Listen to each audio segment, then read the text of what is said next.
The one place that they really have done everything they can to just destroy a part of the government, even though it's illegal for them to do so, is, of course, at USAID, which does foreign aid.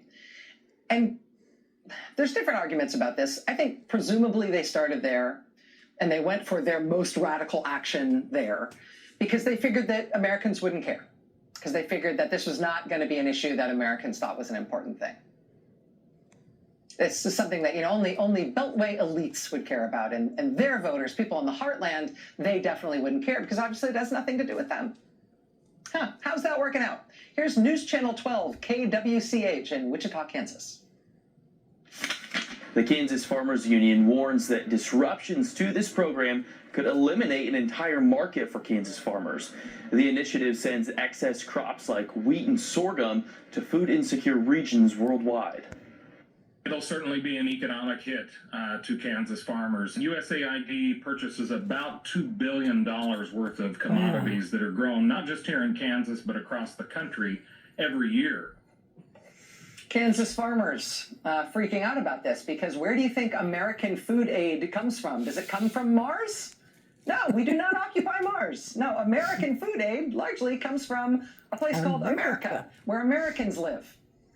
The Associated Press has been all over this week, reporting that what Trump and Rubio and Musk have done already with this foreign aid gambit has already stuck literally hundreds of millions of dollars worth of food and medicine that has already been delivered to ports abroad, but it's sitting stuck in ports and it can't be unloaded because nobody knows what these clowns are doing. And they tried to do this with a stroke of a pen and no planning. That includes American-grown food sold to the program by American farmers.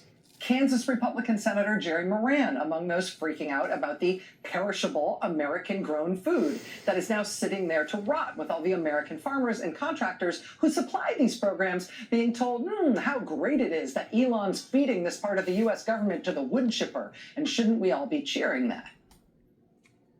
At just one trade association in the D.C. area, contractors have reportedly racked up $350 million in unpaid bills already, just since they stopped the foreign aid. The estimated job losses in the United States, just to contractors who supply these specific programs. The job loss in the United States is thought to be about 52,000 jobs. These are people who are not government employees. These are people who work in the private sector. Right? They keep saying, private sector jobs are the only ones that count. If you work for the federal government, that's a low productivity job. You ought to resign. You ought to get out or else. Well, here's 52,000 people who work in the private sector who Trump has just thrown out of a job. 52,000 Americans who have contract jobs related to this one agency and its programs, which they tried to blow up, again, just by saying so, even though it's illegal and even though they rolled it out with zero planning. I mean, please. Even if you don't consider, even if you don't consider stuff like this, capital city of Uganda, right? This is not like backcountry. This is a big cosmopolitan city. Lots of traffic in and out. It's the capital city of a large country. Capital city of Uganda, Kampala, is having its first Ebola epidemic in years right now. And there is a U.S. team there that would be leading the response to Ebola so it doesn't spread and, among other things, come here. That Ebola team in Uganda has just been axed with no warning as Uganda is having a brand new Ebola epidemic. Does that seem smart? Even if you don't consider the fact that one of the teams just axed by Trump and Rubio and Musk with no warning is the U.S. team that designs really highly specialized treatment regimes for individual patients who have multi-drug resistant tuberculosis. Why do you need to do that? You need to do that because you don't want multi-drug resistant tuberculosis to overrun the globe. Right? The people who are designing specialized treatment regimes for people with potentially the most dangerous pathogen in the world, axed with no warning, stop work. And by the way, you can't even access your email or any of your files.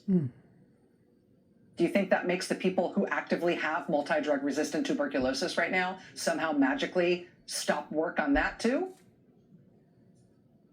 I mean, even if you don't consider just the deep, deep stupidity of cutting people and programs like that, there's also plainly a political miscalculation here. A miscalculation that we, the people, are also stupid, and we're also mean, and we won't get it, right? And we won't care. That's why they went after USAID and foreign aid first. They were clearly wrong about that. I mean, this was the huge, basically spontaneous protest that broke out at the USAID building on Monday when Trump ordered the building shut overnight on Sunday night. And look at this. This was today. This was today. Wow. In the shadow of the U.S. Capitol, in the cold, again on zero notice, as Americans protested simultaneously in 50 state capitals and cities all over the country, yet more people, look at this, thousands of people turned up today in Washington on zero notice to try to save USAID, to stand up for foreign aid. And tons of Democratic officials showed up as well. Make no mistake about it, Elon Musk's effort to dismantle the Agency for International Development is a gift to China, it's a gift to Russia, it's a gift to our adversaries around the world. Who the hell does Musk think he is? He has absolutely no right in shutting down USAID.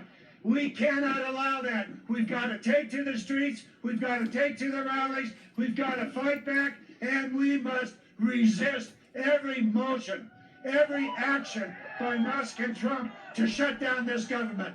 In the Congress, we must equally resist what is happening.